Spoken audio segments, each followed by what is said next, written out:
there, and thanks for joining us for developing a culture for success with the next generation science standards. My name's Francis Vigent. I'm CEO and co-founder here at KnowAtom. I'm also a former teacher. I spent about 10 years in the classroom, and I've been with KnowAtom about 13 years. And today we're going to focus really on this idea that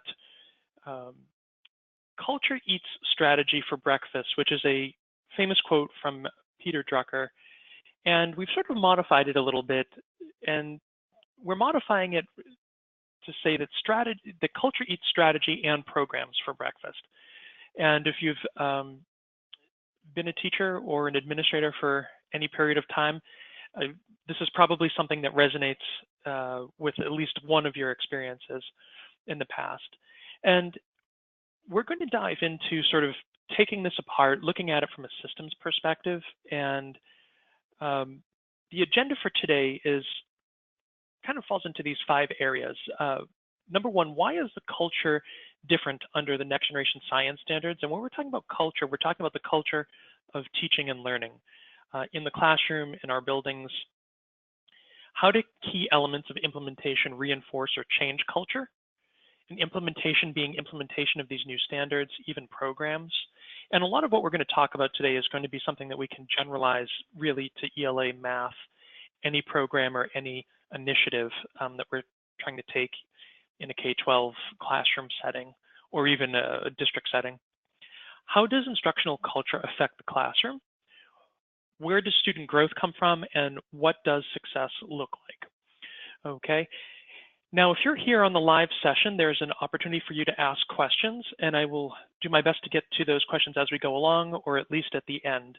We're expecting to spend somewhere between 45 minutes and an hour, and so appreciate your time and questions as we go along.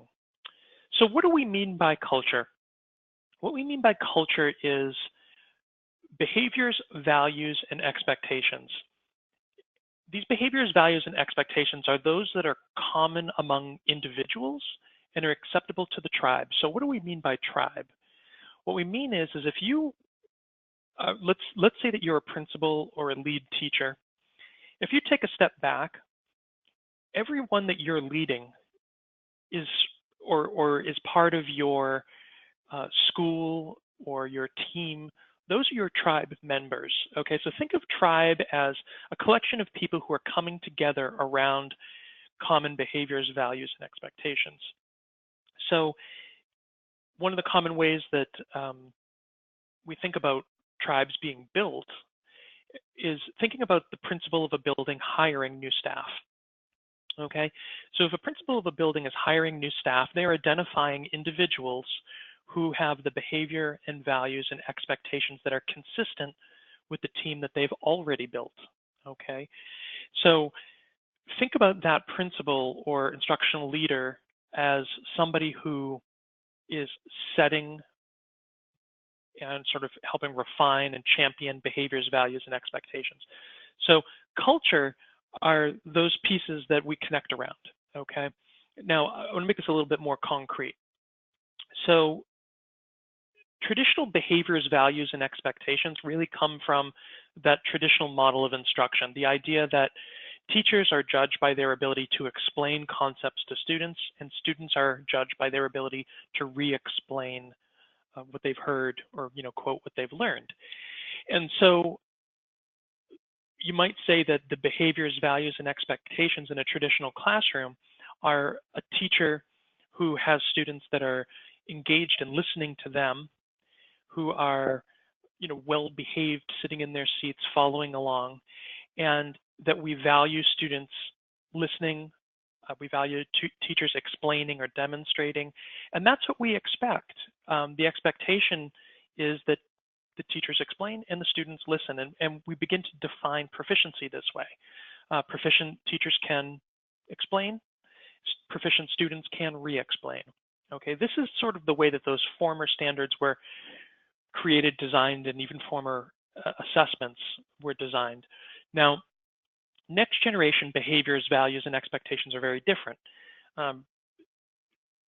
Teachers are acting in the role of coach, and students are developing science and engineering practices, which are skills that they use in a content context. They use those skills to develop and use their own ideas. And so a student is acting as a scientist or an engineer. And so teachers are valued for their ability to maintain rigor across all three dimensions of these new standards. Those three dimensions are the science and engineering practices, the disciplinary core ideas, and the cross-cutting concepts. Now, teachers are also valued for their ability to question and challenge students' skills and thinking. So the way that a next generation classroom looks, it looks like students attempting skills, attempting to apply skills that they may not yet have, and to try to think about problems and questions that they may not fully understand, and to attempt to use those skills to develop their ideas into evidence-based solutions. Okay, so the role of a teacher in a next generation science classroom is much more expert. It's more nuanced. It is much more skillful than you would find in a traditional classroom, simply because in a traditional classroom, it's one-dimensional. It's about delivering content. And in a next generation classroom, it's about coaching skills and refining skills and stepping back and helping students really engage in that productive struggle. Now, we've been talking so far about the expectations of teachers in that next generation classroom. What's the expectation of students? Well, the students are expected to reach mastery or proficiency, but they're only proficient when they're able to independently perform the expectations of those standards. So the standards are performance expectations. And what this means is that students aren't waiting for teachers to tell them what to do or to explain something. The students are developing skills as really habits of mind, not to kind of use buzz terms, but what they're doing is they're developing these skills as habits, and they're using them to make sense of phenomena. When they identify problems or questions, they're using those science and engineering practices to move from that problem or that question to an evidence-based solution. And that is developing and using all three dimensions of the standards simultaneously for themselves. So the student in a next generation science classroom has very different behaviors. The expectations of those students and of those teachers are very different. The teachers' behaviors are very different. And the values may be common in terms of the value of a challenge and how we engage a challenge. But at another level, what is valuable from the perspective of a student and from a teacher has shifted. A student who remembers a lot of what was told to them has really gained no value from that instructional experience. Same thing for the teacher. For the teacher who can explain all kinds of things really has delivered relatively no value in terms of instruction to their students. It's the teacher who can maintain rigor, adjust supports, who can coach skills, who can ask questions that lead students to think differently, and students who engage in that process. That's where the value comes from. Okay, and so that idea of direct instruction as being sort of part of that culture has changed as well. So coming back to this idea that we're developing a culture for success with the next generation science standards, a culture starts with instructional leadership. And instructional leadership is where vision comes from. It's the person who is answering, or persons who are answering explicitly or implicitly, why are we here? Okay, how do we engage in our work, and what is acceptable for that work, or is acceptable values, behavior, that sort of thing. So instructional leadership is something that I think most oftentimes is associated with principles, but it really depends on your learning system or your district, because more and more we've seen cases where instructional leadership is delegated, And oftentimes when instructional leadership is delegated or is sort of something that's not stepped into by somebody who's in leadership, technical leadership, what happens is that it begins to run sideways, and I'll explain how that works. So vision starts with a principal because they're the ones who are making the hiring decisions, and they're also the ones who are accountable for their school's data. They set the priorities, the scheduling, oftentimes resource allocation for that building. Time is a resource. They're also the ones who are engaging and evaluating teachers. So from a teacher's perspective, what that principal expects, the norms that they set, the behaviors that they require or don't require, shape how teaching occurs. And so what happens is in these environments where instructional leadership is delegated, what's happening is that somebody else is setting the vision. And oftentimes, a principal who doesn't step into that role and doesn't explicitly delegate that instructional leadership to somebody, what happens is natural leaders emerge. So whether or not you have somebody who's sort of identified as an instructional leader, I'm not saying that that's something that you have to do, but there needs to be somebody who's thoughtfully and intentionally functioning in that role. Because if it's not thoughtful and intentional, what's going to happen is the role is going to be filled by somebody who appoints themselves, or it's going to flounder because nobody will appoint themselves and everything will sort of be hashed out indirectly and informally. So I like to think of instructional leaders as principals. So principals setting the vision, they're the ones who determine why we're here in a sense. Now, I'm not going to go to work for a principal as a teacher who, their values don't jive with my values, because I go to work for a specific reason, and I know I go to work to impact student learning. I am entirely engaged in trying to transform student outcomes and equip students with critical thinking skills, for example. And what do I mean by critical thinking skills? I mean creative, evaluative, and analytical thinking skills that are useful for any college or career choice.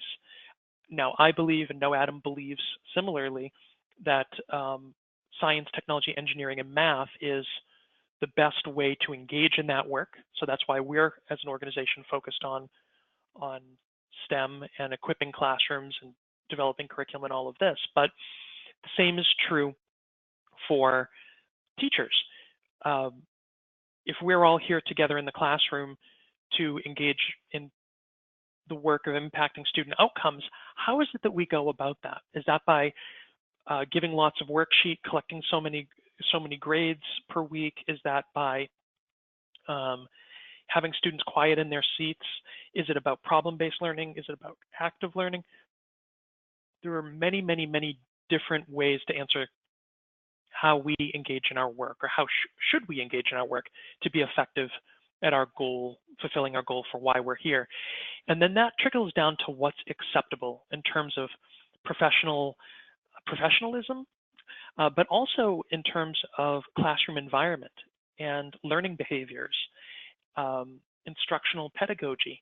All of that is defined right at this level. So you can see when somebody gives up the role that may naturally fall to them as instructional leader, perhaps as a principal, as an academic dean, something like that, what happens is they're giving up all of these things, which then shape all of our tribal, kind of key tribal elements, the behaviors, the values, and expectations that really define success for our tribe. When I say tribe, think of it again as that collection of everybody who's functioning together in your building, of teachers, and it could be occupational therapists, it could be other specialists, it could be the classroom aides. They're all part of the tribe. But if it's acceptable to not prepare for class, and I don't mean not turning in a lesson plan, I mean not really reading through lessons, understanding material, engaging in practices that require students to think. If it's acceptable to tell children things and then look at students re-explaining what they heard, then that's what you're going to get. And the thing is that the members of the tribe will not understand why that's not success. okay? Because again, if you go back to that traditional model, if the kind of behaviors and expectations and values that look like a traditional model is how we define success, then that's what we're going to get in our classrooms, right? Because how we define success really defines how we teach and how we learn. And I can't emphasize enough that it's not just about the culture of teaching, it's about the culture of learning. So thinking about that traditional classroom, a culture of instruction that is teachers explaining things to students and students then re-explaining or re-demonstrating back to teachers to show that they've learned. What that does is that creates a culture of learning where I listen, I remember, and I recall. It's compliance. It's teaching students to, just comply, to remember, listen, and recall. It's not teaching students to create. It's not teaching them to evaluate. It's not teaching them to analyze. It's not helping them be able to develop problems and questions into evidence-based solutions, which is really what's at the heart of these new standards. So as you think about this, instructional leadership, the reason that programs get eaten for breakfast by culture is that in order to change behaviors, values, and expectations, we need to really examine, one, our vision, and two, what we define as success. And that can be pretty difficult for folks. There was this thing that a lot of schools went through, I would say probably 15 or 20 years ago, where everybody had to create a mission statement. And so we'd create these mission statements, and they had this sort of, colonial language oftentimes, and we put them on the walls in our classroom, and then we had sort of completed that exercise. That's not what I mean by defining, our vision, our mission, or our values, this sort of thing. What I mean is what are the values that bring us together? Okay, what makes us stay in our job? Because what gives us that satisfaction? Okay, why are we really here? The behaviors that support that and build that and keep that sort of anchored in everything we do.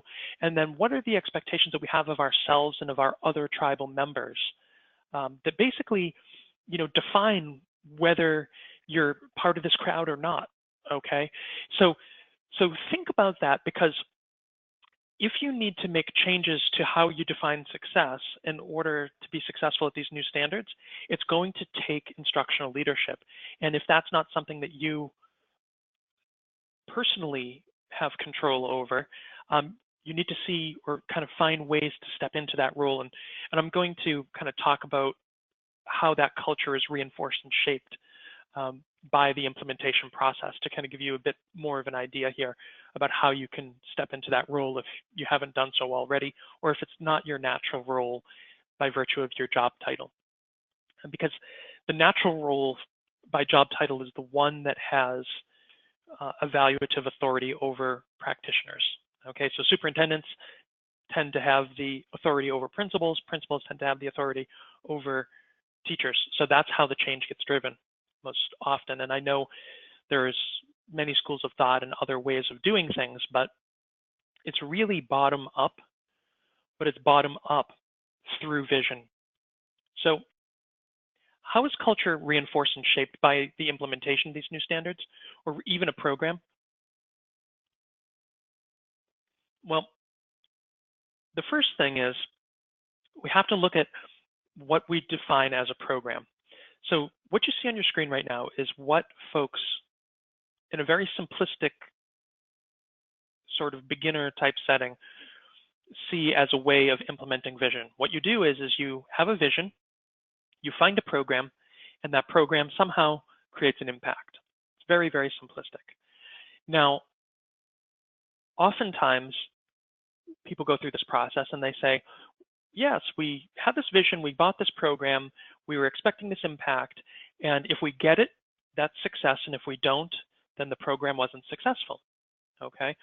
What is being overlooked here is that there's a lot of other pieces for a vision to create impact besides a program. And this is going to eventually come back to the culture.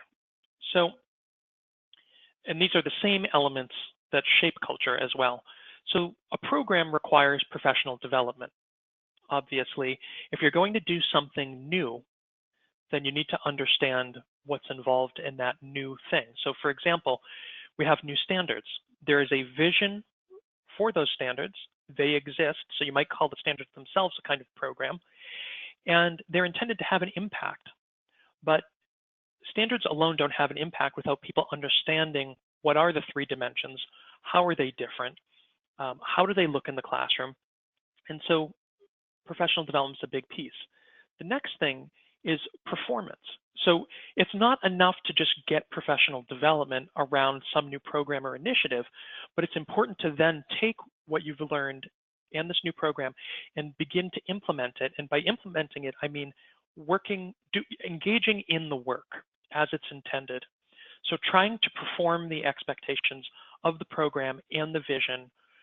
And that may mean shifting pedagogy, instructional practices, expectations for students.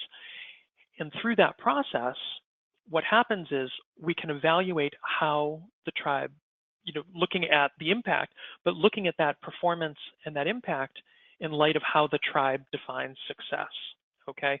So what do we mean by that? Well, what we mean is if you had this vision and intended a particular impact, you bought a particular program,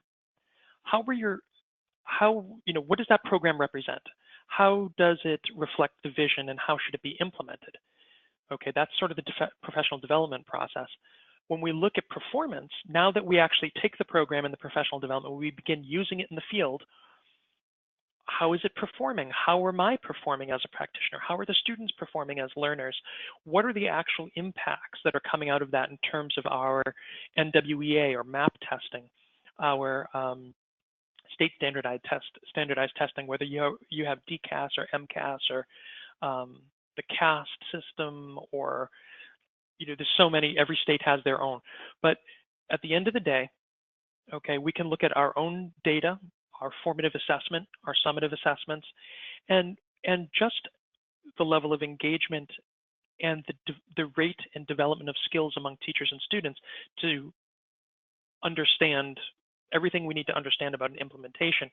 But the key to this is how does that line up with how the tribe defines success, okay?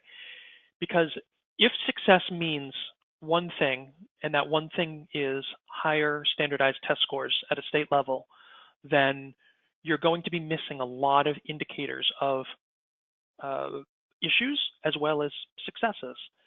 And the reason that you see this green arrow is that performance and what we glean from performance is opportunity for more professional development, okay? Teachers teach the students. Who teaches the teachers, okay? Who teaches the administrators? That's key. Because if you buy a program that you don't understand, or somebody buys a program for you that you don't understand, then it's very difficult to take something that's designed for, and I'll use KnowAtom as an example. So KnowAtom is designed for the next generation science standards, okay, and adaptations of the next generation science standards in a number of states. Now, if we walk into a district that has purchased the program, those teachers need to understand how the program works. They also need to understand how the standards work. And they need to understand the pedagogical approach and how expectations have shifted, okay? Because otherwise, they're not going to be able to develop a next generation learning environment that leads to the kind of impacts that people hire us to produce, okay? And what I mean by that is that use our program to produce. And oftentimes, people who look at something like this are very puzzled why a program doesn't produce the outcomes that they were expecting. And it's because they either had professional development once at the beginning of the year and they had no follow-up to it. They aren't actually performing in the classroom. They're trying to take something and use it the way that they use their former curriculum, treat it like a textbook, not engage kids hands-on, not engage students in challenging their own ideas and ideas of others. Okay, all of these things are really, really key. And then also taking the results of that performance in real time and looking at the classroom as a formative assessment opportunity for teachers and students, and engaging those teachers in professional development, not judging them as people, not writing things in their record, but really honestly engaging them in improving their practice on a regular basis and helping them get in to see the practice of their peers and kind of using that iron to sharpen iron. A really important quote I like to think of when I think about the impact of the next generation science standards on teaching and learning right now. It's this quote from Angela Duckworth in her book Grit. And it's this: it's novelty for the beginner comes in one form and novelty for the expert in another. For the beginner, novelty is anything that hasn't been encountered before. For the expert, novelty is a nuance. This resonates with me quite a bit because when we engage with districts, playing a role as a partner, we look at the culture of professional development, and we look at the values, we look at the behaviors, we look at all of these pieces and how they function as a tribe. And what's interesting is that when there is an understanding and alignment on values and behaviors and norms, what results is an opportunity to get down to expert level discussion more quickly. When those sort of instructional leadership is weak and those norms and values and behaviors are scattered or they're very informal, and the leadership isn't there, what happens is we are stuck with a set of beginners who we have to move them away from sort of the novelties of, kind of the shiny things syndrome where, everything is potentially beneficial, to what really impacts student learning and how do we hone in on that? And what are the practices, the tweaks in the way that we deliver instruction, the way that we set expectations that really produce learning outcomes, okay? So one of the important things to realize with these new standards is that as you're implementing, everybody is going to start as some form of beginner, and then unfortunately, you're going to reap a bit of what you've sown in the past if teachers have an understanding of things like Socratic dialogue, scientific discourse, how to engage students in questioning, using phenomena to drive learning and teaching, and getting students to a full release responsibility. These sort of things are the stuff that are going to put your teachers closer to that expert level when it comes to engaging and making the switch, okay? And if you're not there, that is the hard work that's ahead, okay? And it's much harder to do when you don't have well-developed resources and professional development and performance, or a culture where that is really part and parcel of how the work gets done. So I'd like to explain really how to become an NGSS instructional leader, regardless of your title. You can do this as a classroom teacher. You can do this as a department head, and this is true K-12, and even, frankly, into the collegiate level, but regardless of title and so on. So the first thing that you need to do is develop a vision by connecting with the essence of the next generation science standards. One of the great ways to do that is to read the standards themselves and look at the appendices. Go on nextgeneration.org and take a look at the videos that they have there. Paul Reiser, or Dr. Reiser, and others are, there talking a lot. You can check out KnowAtom.com and look at our, going to learn more and look at our ebooks and all the different resources that we have there free. Look at the evidence statements for each of those standards, okay, and understand what they're going for. And then take a look too at state level assessments that have already been produced that are designed for these next generation science standards. Look at the District of Columbia's standardized assessment, okay? Look at the California assessment for science.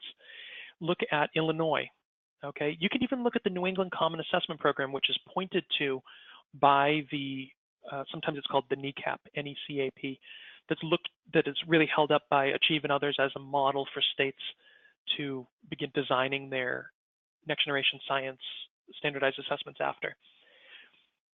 That's how you connect with the essence. And if you know somebody who's invented something, I mean, I know that that's not something everybody knows, somebody who's invented something or patented something. Connect with those sort of people to understand how they think about their work, okay? Check out TED Talks given by anybody who is a part of the National Academies of Science or Engineering, okay? People like this.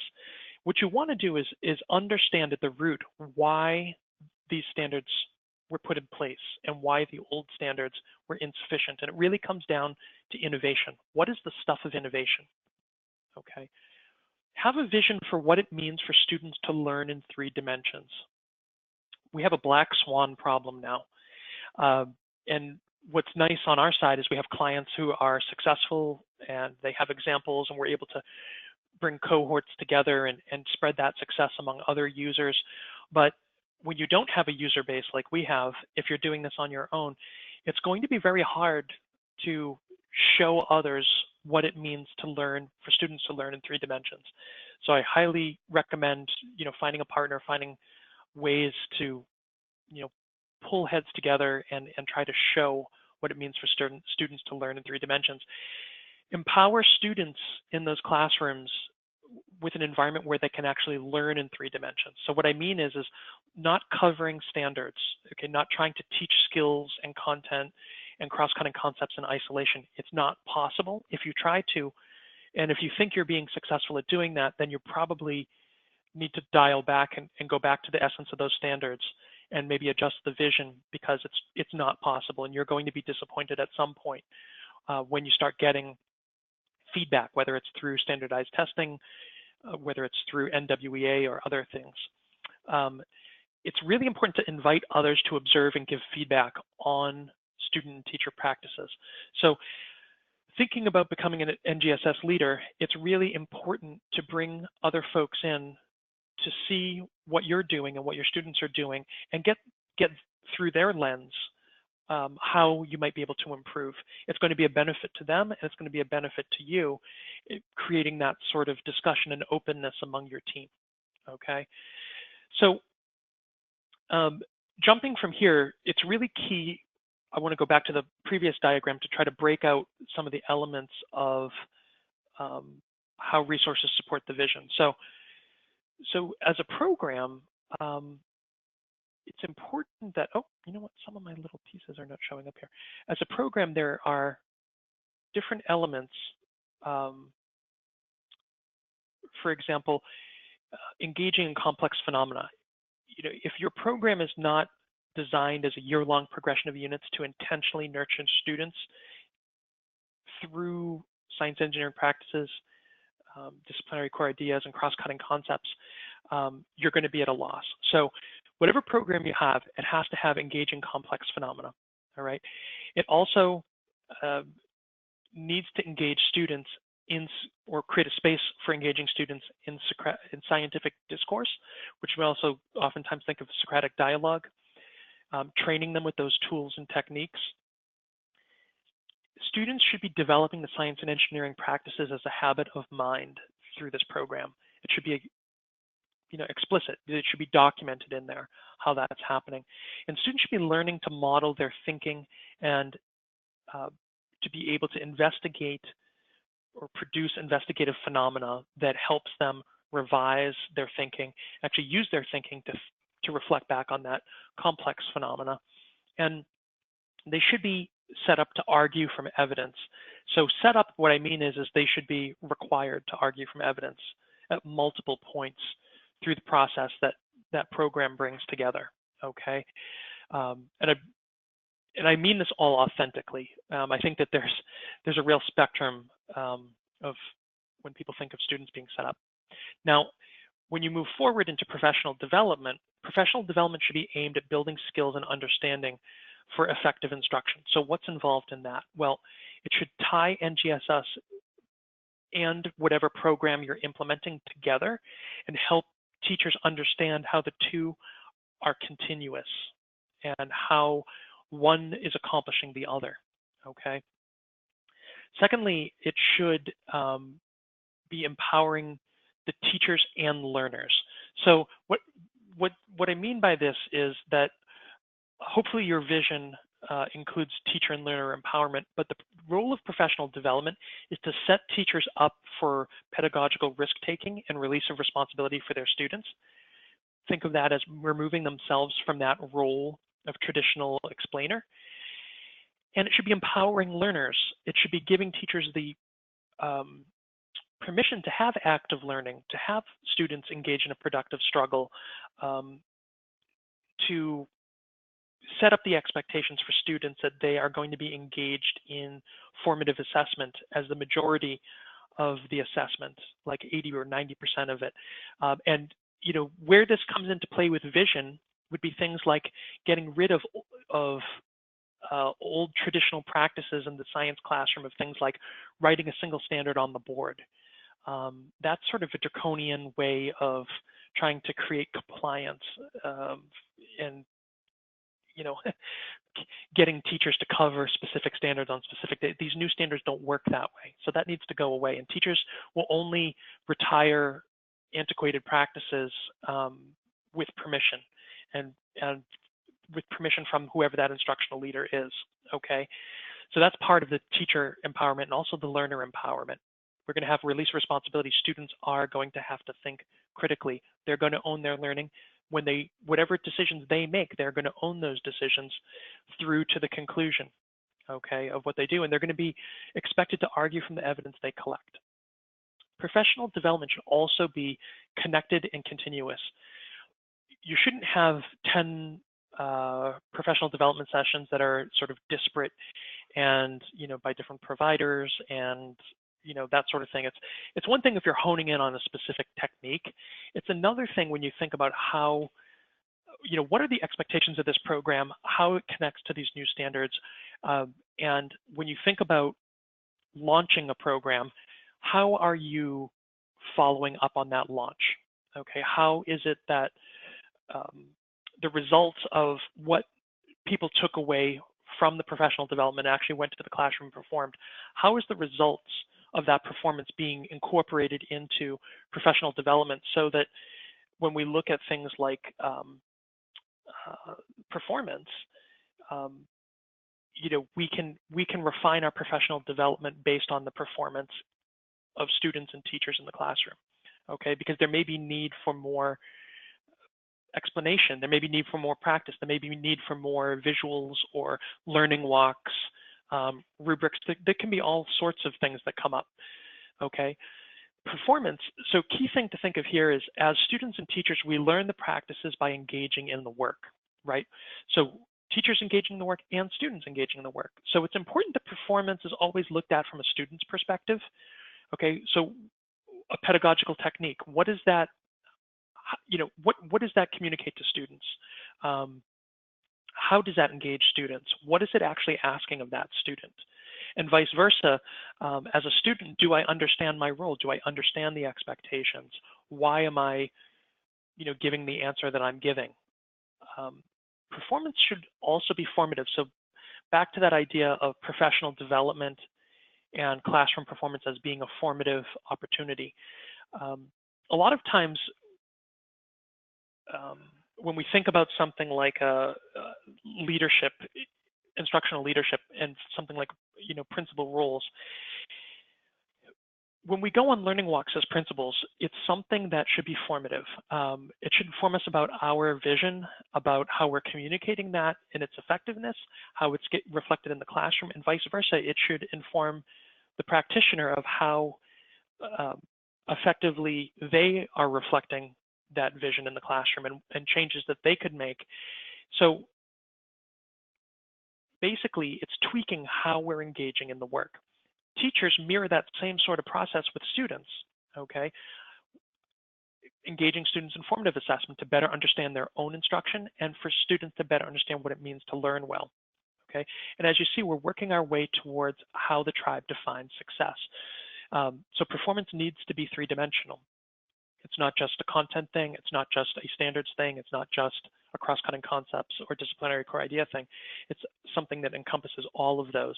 And so the impact that we have is something that takes all of this into account. And again, back to how we define success, it should hopefully hit your team that if one of these parts is missing, that when they look at the impact they're having, that they're seeing an opportunity to improve that impact, because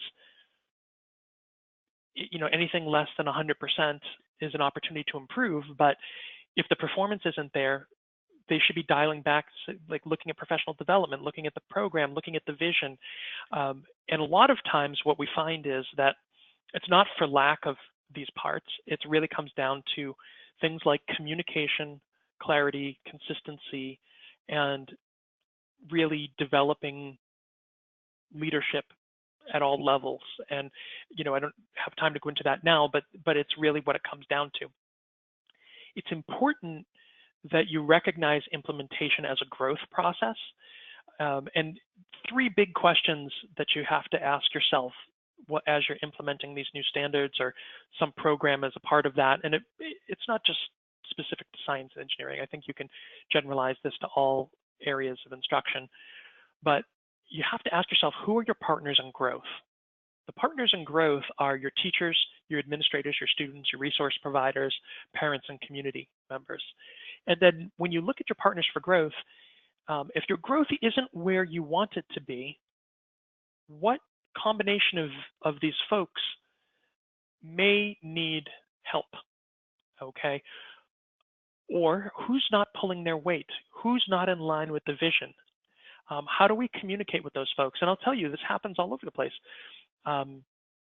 Teachers will oftentimes hear things in professional development from resource providers, but they won't feel the permission to implement those from administrators, because the administrators aren't part of that professional development and don't understand how their instructional leadership needs to be informed by what's going on and what's required by a new program. Vice versa, administrators and teachers may try to, quote, do a program, but they may not be effectively changing their practices and communicating to students what the new expectations are.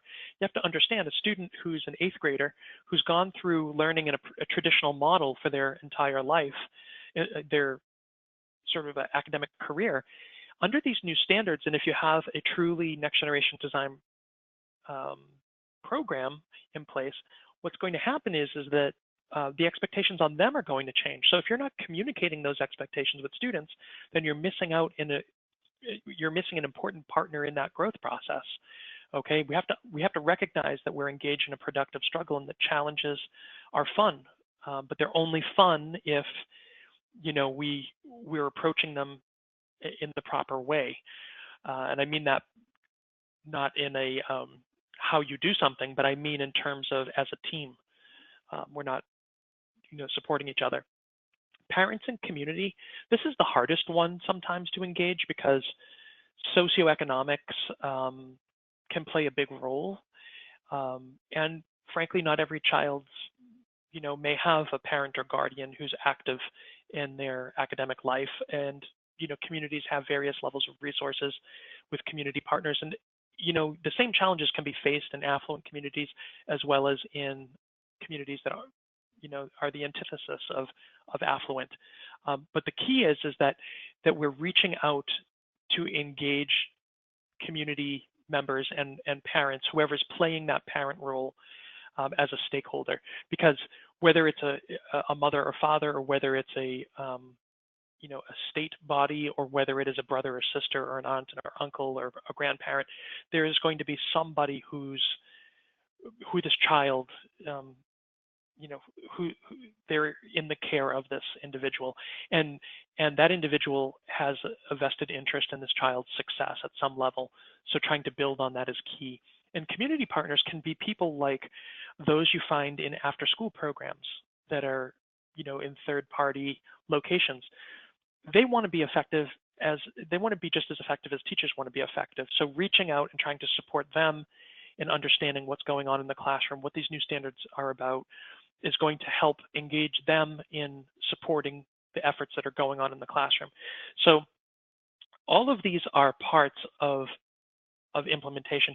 It's a growth process, because really it takes 3 to 5 years of so once you actually have something together, a program that is thoughtful, well-developed, and all of this, to get from that point to the point of an effective implementation at its highest level, you're going to be 3 to 5 years out from there. So this is why I think a lot of communities miss the boat, and they struggle to try to recreate or reinvent the resources that they have into something that somehow is aligned. These new resources are something that's got to be really intentionally designed for these standards because of this three-dimensional learning environment and this release of responsibility in students as scientists and engineers. So the faster you get there, the better. But once you get there, what's really important is that the expectations of teachers and students begin shifting as quickly as possible to begin that 3 to 5 year implementation process where all of these partnerships grow and the elements are infused across the curriculum. And what you'll see things like science and engineering practices coming to life in ELA and math and vice versa if your implementation is done properly. And part of doing that is listening to your implementation. How do you listen to an implementation? Well, what you do is you find different ways. You basically gather clues and evidence around the effectiveness of that implementation. So an example of a clue, there's different things. So one can be anxiety levels among teachers and students. Change is something that produces anxiety no matter what. But what type of anxiety? How long? At what level? Why is that anxiety then happening? Another thing you can look at is pacing. Are your teachers and students keeping pace with the program or not? Oftentimes people fall behind in their pacing simply because they're struggling with what it means to teach and learn under these new standards and what's required of their program. And so when you think of it from that perspective, what happens is teachers then often go out and feel like they need to create supplements or additional materials or try to, they'll use a term scaffold, try to scaffold something or quote, modify it. And unfortunately, when that starts to happen, that's another indicator that, something's not working properly. If the majority of time is being spent on scaffolding and all of this sort of stuff, then either you have the wrong program or you have the wrong understanding of the program and its resources. And this, again, is one of those things where it comes back to professional development and vision. And the reality is that there's a lot of communities that have a very traditional vision. And so you're never going to be able to reach high levels of performance with these new standards until that vision reflects something that is more true of the new standards than of prior standards, because you can't get here from there is, I guess, the way to think of it. Other ways to listen to the implementation is to pull people informally, go on those learning walks, okay? Sit in the classroom, ask students questions that challenge their thinking and see if they can perform. See if you were a student in that classroom, how would you feel? Would you really understand what's going on? Is this a good use of your time? And when you start to hear complaints and pushback from folks, actually vet the feedback. Is that everybody? Is it some people? Is it some buildings? Why is it those buildings? Why is it those people? That's really important. And talk with your providers. Nobody is shouldn't be more expert on a program or solution than the provider themselves. And if your provider doesn't provide you that sort of support, then again, that may be the wrong solution. That's something we invest heavily in here, is always being available by phone, by email, in person, and trying to make sure that professional development and the expectations are clear.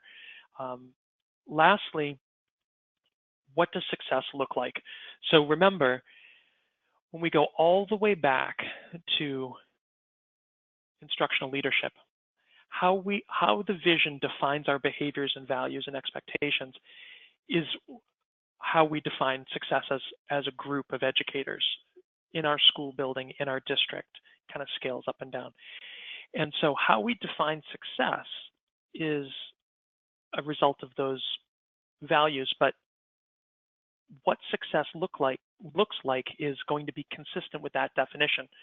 So if people feel like students putting things together, having them bubble and scream and shout because it's so cool, is your idea of success, then your definition of success and what you're seeing with things bubbling and the excitement and the screaming and yelling and that sort of thing is maybe success by your definition, but it's not going to be success under these new standards because these new standards require more than that. Okay, it's insufficient.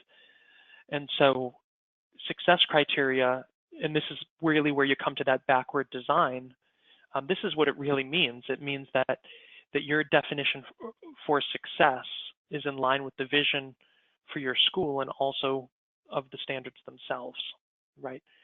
So I'm going to kind of leave it here. I'm going to glance over a couple of things. There's a bunch of questions, and so I'm going to grab a couple of these questions and try to fill in some gaps here. So give me one moment.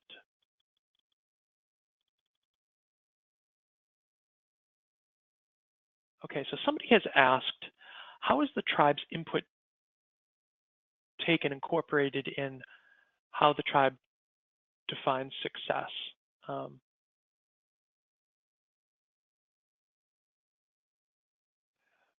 What is meant when we say, from the expert standpoint, novelty is nuance? So I'm going to pull that quote up again, and we can talk about this.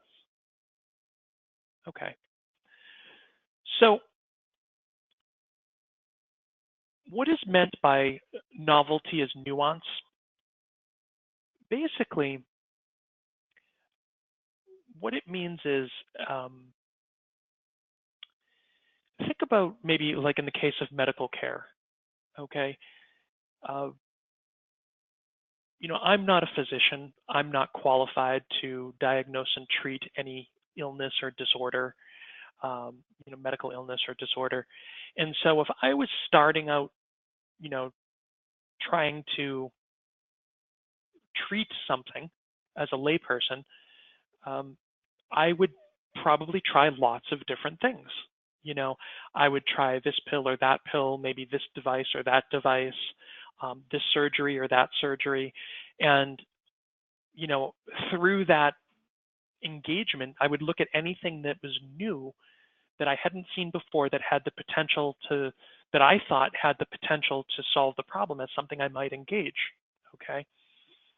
And the limitation there is that I would not be expert in my ability to look at the nuance of symptoms, of conditions, of heredity, of particular methods of treatment in order to be most focused and most expert in my delivery of care, okay?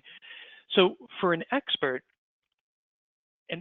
is someone who's able to look at the nuance of something and appreciate its impact on an outcome or on our ability to achieve a goal, okay? So I would think about that in the sense of,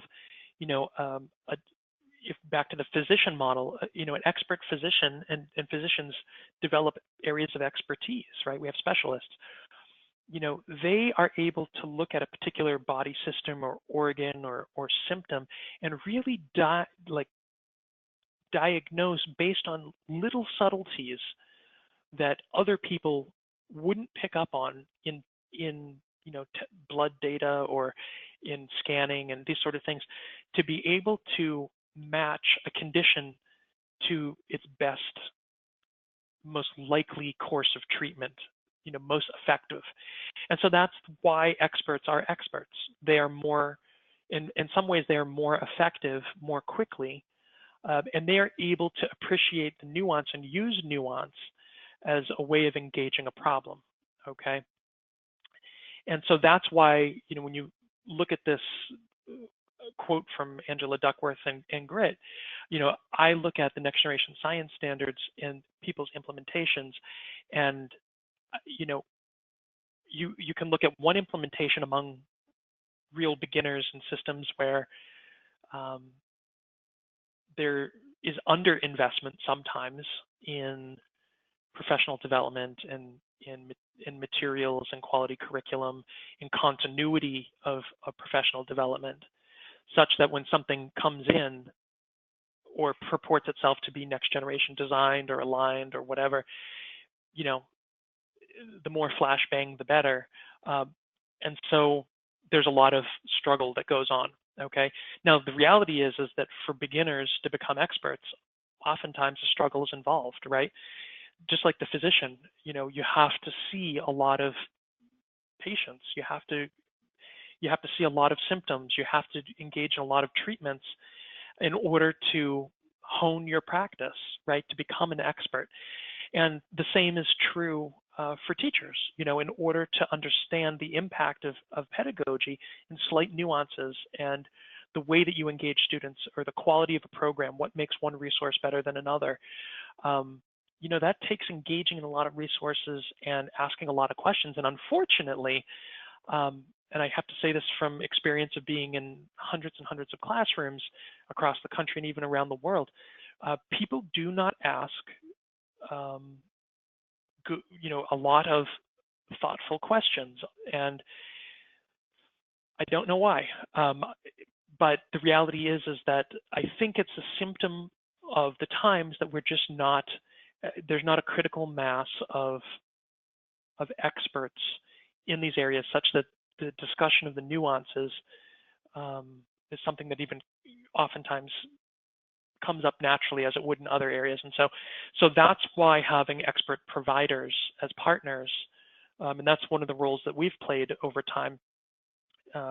You know, we are an expert in kindergarten through 8th grade implementation and curriculum and professional development and how this change management process happens. Not everybody takes advantage of that. Not everybody values it because they may be distracted and not really understand the difference. So that's what this quote means, and that's how people get from beginner to expert.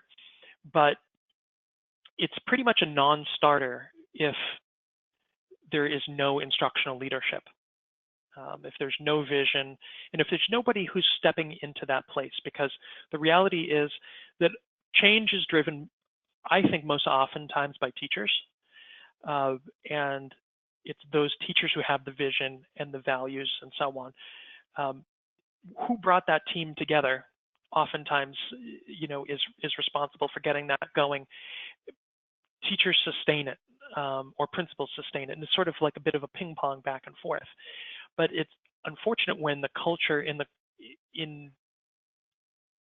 buildings or in districts, that the vision seems, if it's treated as something that's external, then what happens is that you end up with a definition of success that isn't really personal to anybody, and it isn't something that's then actionable or anything somebody cares about. And so it's very easy to lose sight of goals at that point, and the quality of teaching and learning suffers, and things tend to become very pneumatic or sort of compliance oriented. Like I have to have, you know, I have to have an entrance activity, a summarizer, and an exit activity. That's what matters. And it's like, well, why does that matter?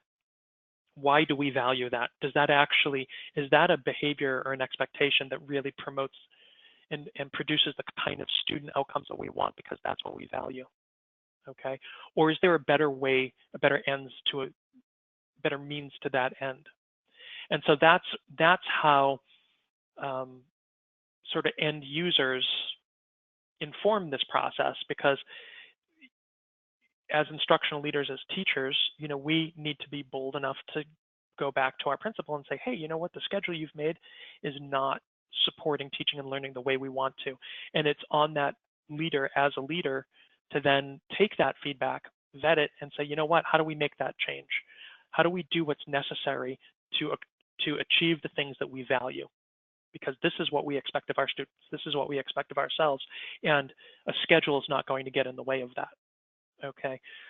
So it takes big people in order to do this. And I don't mean big in terms of high paid or with a particular title, but what it takes is people who have the right focus and have strength of person, of character, of practice, to step out there, put themselves out there. But as a teacher myself, I have to say that's where progress and where professional satisfaction really comes from at all levels, and because it's very isolating and lonely to be out there by yourself.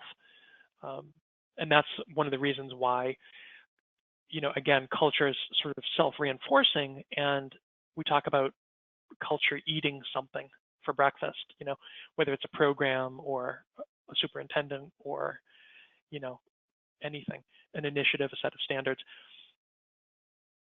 If what you put in place is down here at the level of how we teach and learn, and it's out of line with these other things always win, right? Because they are the fabric of our tribe. I can't breathe underwater. It's the fabric of who I am. I have lungs that breathe air. I don't have gills like a fish.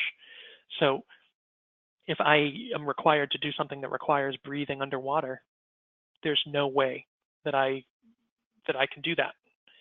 It's not part and parcel of who I am. And so the thing about something physical like, lungs and gills, that is fixed. But things like behaviors, values, and expectations are things that can be flexible. They are flexible, they change, and they're shaped. And they're shaped by our vision and our leadership and what's acceptable, how we do our work, and really what we view and believe is why we're here, okay? With that said, we are out of time. We've covered a lot of ground here. I'll take a look and see if there's one last question. And if you have questions that were not answered, I'd be happy to take those by email, or you can drop them in now while we're kind of scanning through the last few here.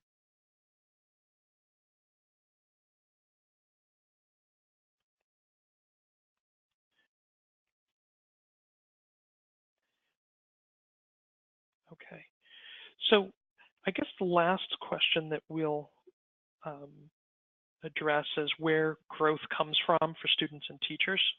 And there's sort of a second part of that of the kind of supports.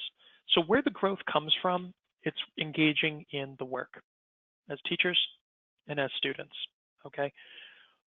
Have clear expectations, engage in the work, take what the work produces in terms of the performance results, look at those, okay, qualitative and quantitative, and incorporate that and do it monthly, do it regularly, okay, do it weekly, daily. It depends on where you are in the kind of hierarchy of public education, but where you are at, with as much frequency as possible, look at these things and reflect on them, and then take the results of those reflections, discuss them, give the feedback, and look for change, okay? Try to implement change based on that.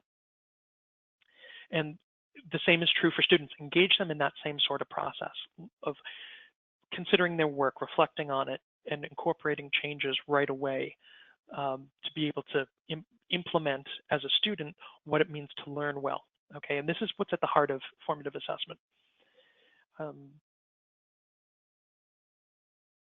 The last piece of this is what are the resources to actually shift folks, and really what it comes down to is it comes down to pulling leaders together, not leaders who you say are leaders, but leaders who are either leaders by virtue of title because they're doing the hiring and firing, or leaders who are sort of the self-appointed leaders, okay? Bring them together, because the people who see themselves as leaders may not be the people who you would think are leaders. And then begin feeding those folks. Train them to think like principals, whoever they are. Train them to see things from a student's perspective and nurture them over the course of the academic year and from one year to the next. That's how you develop individuals professionally, but also that's how you develop a pipeline of the next generation of principals, academic deans, specialists, and so on. So we recommend using things like a book. Somebody mentioned earlier, a discussion around the book of Grit by Angela Duckworth. You can use something like that, create a leaders learning group, invite everybody, and whoever shows up, guess what? Those are the leaders. They're self-appointed. And then use a book like Grit and do a little book study over the course of 3 or 4 or 5 months. Identify a chapter and then go out to, for Chinese food and have drinks on one Thursday night a month and, discuss what you've read. It doesn't have to be during the school day. It can be that informal, or use one prep time per month to focus on something like that, and bring different practitioners and different titles together from different grade levels to talk about what these ideas mean and how they're reflected in practice and how they're reflected in expectations, and where you are seeing success and challenge among students and among teachers. Go on learning walks to see those practices and ideas used in the classroom, and give feedback to those folks who are trying to make the switch. Okay, it's useful for your own practice as well as the practice of others. And then, do that as part of a process, not as a once and done. All professional development, whether it's district-wide or whether it's leadership level, it needs to be part of a process, not a once and done. What a process does is it takes an input and it works with it in different ways, and it incorporates feedback through what's being incorporated, and then it produces iterative outcomes that are consistently being improved, and that's what you're looking for. And that's what we mean by going deeper or drilling deeper. It's a process. It's not more minutia. And I think if you can accomplish any one of these things, I would say get that vision together, convene your team, and really begin looking at what your culture is and then what you want it to be. Okay, because these next generation science standards are going to require big shifts. They're going to require risk taking. They're going to require perseverance, and they are going to require a lot of communication and professional development. And if you step into that role, or you refine or support others in the role of instructional leader, and you are cognizant of that, and convening these groups and setting a course for what these new standards require, you are going to be more effective for your students and yourselves, and it will be a much lower anxiety setting. So anyhow, thank you very much for your time. I appreciate all your questions.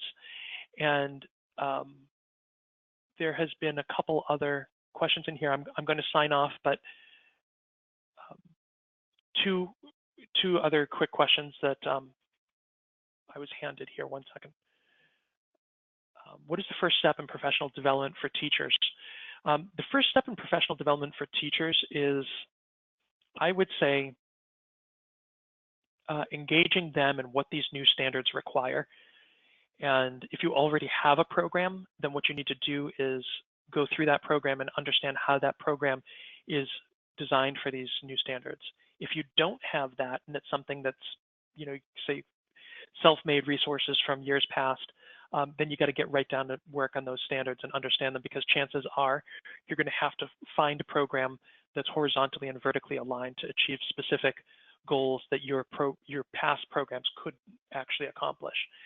So that would be the first step in professional development, understanding what do those three dimensions represent and what are performance expectations, how are they different. We have a ton of resources for that on our website. They're free. I'd recommend taking a look at that. You can go to KnowAtom.com, click on Learn More, and then go to the very bottom of the page. You'll see ebooks, blog posts, those sort of things. I would recommend a book, several books. So I would recommend the standards themselves. I would recommend looking into a book called Making Thinking Visible. We'll be doing a presentation on that soon.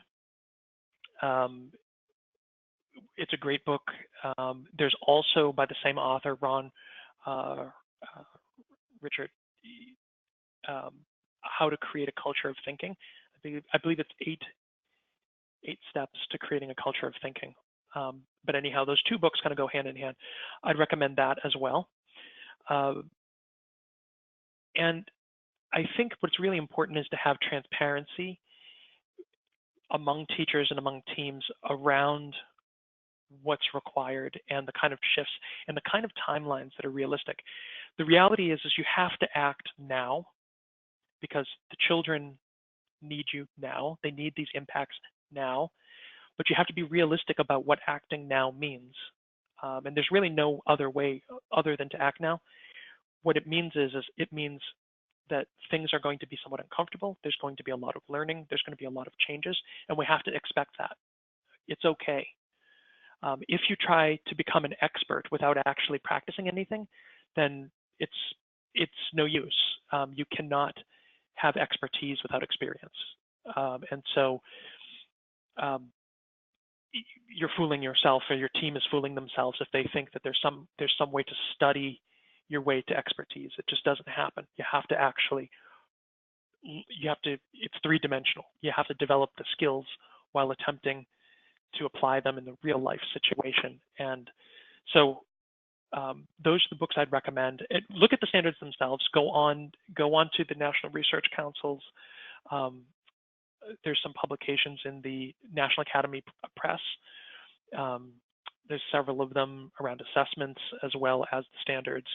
And there's also taking a look at what we know students can do in K-12 science, which I would recommend as well. Thank you for all your questions. If you have any others, please feel free to reach out. I know this is a lot of information, somewhat nuanced, but again, happy to help. Wish you a good day and good luck on your implementation of the new standards. Take care. Bye-bye.